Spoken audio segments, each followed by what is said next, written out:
nakalimutan ko kayo na pa. Ito yung magiging ulam ni ate. Ay ko, init na. Dinamihan ko na to kasi ulam pa to niya mamaya. Ihahatid namin to. Yan, wala pang tubig yan. Ihahatid namin to kasi wala siyang almusal na matino. And pangalawang luto ko na to na asin lang ang timpla. Kagabi yung pork chop na asin. And ito. Si ate no. No preservative, sabi. So, asin lang ang pwede pinapayagan at mantika kasi wala, sobrang lungkot mo talaga ng buhay. And good for 2 weeks. Na ito ang magiging ulam niya. Nagtadtad na ako ng baboy. Ayoko ng masukit-ukit sa giniling. Nagtutubig na siya ng pusa. Kaya walang tubig talaga to dahil ginisa lang to.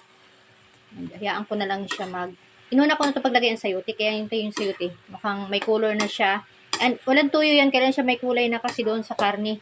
Yung karne kasi is parang pinatagal ko talaga siya sa mantika para maluto. Yan lang magiging ulam niya. Sumunod na lang tayo, no? Kasi ang mahal ng inurot tapos kukontra-kontra tayo.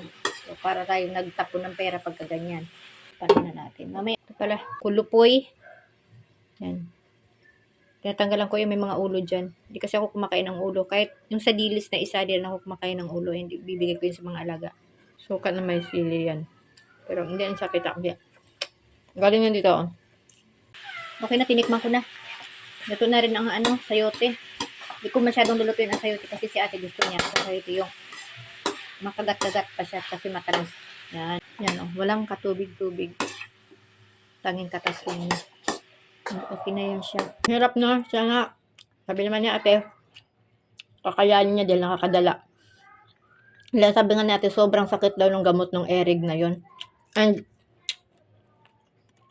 doon kasi talaga sa tinuro kung saan yung part na may sugat. Kahapon, buti talaga walang pila doon sa clinic ni doktora kasi kung meron. Oh my God. Si ate, misigaw talaga sa sakit.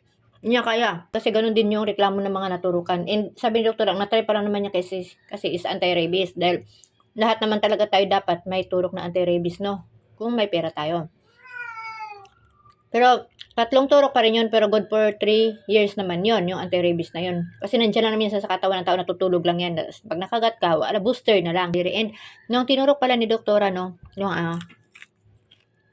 yung gamot na yun, maliit lang siya nakarayom ha, kasing lit na ginagamit sa pag-inject sa anti-rabies. Iba yung anti-rabies, iba din yung Erig na tinatawag. Yun yung mahal. Yun, kasi parang puno yun, na maliit lang naman na siya na, na syringe, kalahati lang ang napasok sa katawan ni ate sa braso, kasi, sa braso, sa daliri, kasi, in-stop na ni doktor dahil sabi niya, hindi niya na kayang i-push. Pag pinupush niya, ayaw na. So, ibig sabihin, nagre-resist na yung katawan ni ate. Ibig sabihin, yun lang yung kayang tanggapin nung katawan ni ate yung gamot na yun. And hindi niya pwede ipit. Kasi wala din nangyari. Pag ipit niya, ayaw na talaga. Pinakita ni doktora. So, yun. Habang holding hands kami ni ate, habang tuturukan siya, feeling ko ako ang magkukulaps. Yun. So, ayan. Palamin ko muna. Yung kutsara niya sama. Yung terno niya nito, ayaw niyang palitan. Feel na feel niya. Nilagay ko muna to. Yan. Tanlad na yan. Luya. Yan, luya. Putol na yung kwinta ko. Wala na. Hahaluan ko ng talong para may naman may. Maganda to. Ito na lang kasi parang paano na siya. Pag-graduate na. Tapos, yung kwinto ko naputol na. And, nung tinanong ko si doktora, Dok, okay lang ba yun? Hindi na ubos yung gamot na para dapat sa isang turok na yun. Yung Erig na tinatawag. Kasi yung Erig na tinatawag, siya daw yung nagpipigil para doon sa tawag na to? Para doon sa rabies na kasi nga namatay nga yung alaga. And sabi niya, okay na yun kasi katawan na mismo ni ate ang hindi na tinatanggap ang gamot. And may nakapasok naman sa katawan niya. And ito pala yung magiging sahog natin mamaya. Kung may budget ka, magpabaksin ka talaga. Kung may free vaccine sa tao, magpabaksin na ng anti-rabies. Kasi, para in case na makagat ka or makalmot ka, booster na lang ang kailangan. Itanim ko na naman to kasi gustong-gusto ko talaga yung green. Doon ko sa labas, 'di ba, nagugulay ko. Dadaldal na lang ako na hindi nakikita yung mukha ko kasi mas maganda din naman ng walang mukha dahil sawa na kayo sa pagmumukha kong mukhang ewan. Kanina pala si Happy late na late. Di ako nagising sa alarm. Ganyan ako pag matulog. Ilang beses ko pa ulit-ulit yung cellphone ko, i-alarm, loudspeaker ko uli. Wala, di ako nagising. Kasi puyat ako dahil nag-edit din ako. Hindi ko pa pala na-upload ngayon. Nag-edit din ako, no? Dalawa kasi ini-edit ko, short, tsaka yung para dito sa normal na video. Nagising na lang ako kasi si Bubbles, kinakagat na yung paa ko, nilalaro-laro niya na ako. Tinignan ko yung cellphone, pagtingin ko, oh my God, 5:52.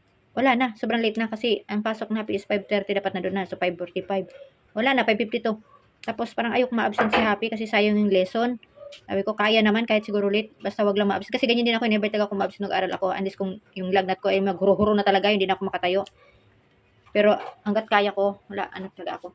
Si Happy parang natakot na rin siya, parang alam mo, nahihiya na rin siya. Sabi ko, hindi kasi, papasok ka kasi sayang yung lesson, paano kung biglang mag-exam?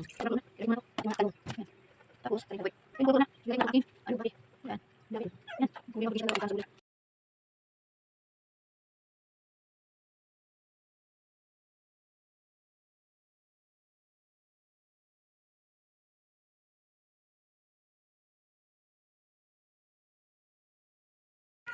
Sarap.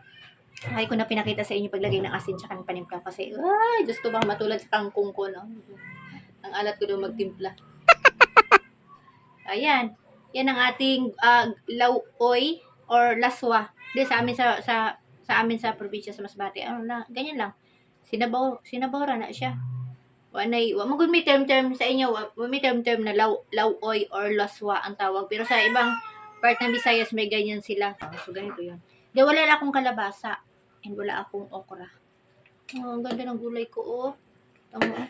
Yan, nandiyan pa yung ano ng pechay, oh. May pechay, may talong, may alubati.